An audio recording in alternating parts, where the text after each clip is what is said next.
ചെറുതാരകം മുറ്റത്തെ മുല്ലയിൽ ഇന്നലെ രാവിൽ അടർന്നു വീണു.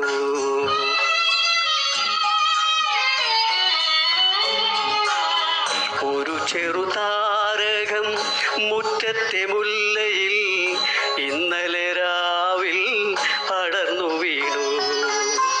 നേരം വെളുത്തിട്ടും മേലോട്ട് പോകാതെ, നേരം വെളുത്തിട്ടും മേലോട്ട് പോകാതെ നക്ഷത്രമവിടെ തപസ്സിരുന്നു. സുനയനെ സുമുഖി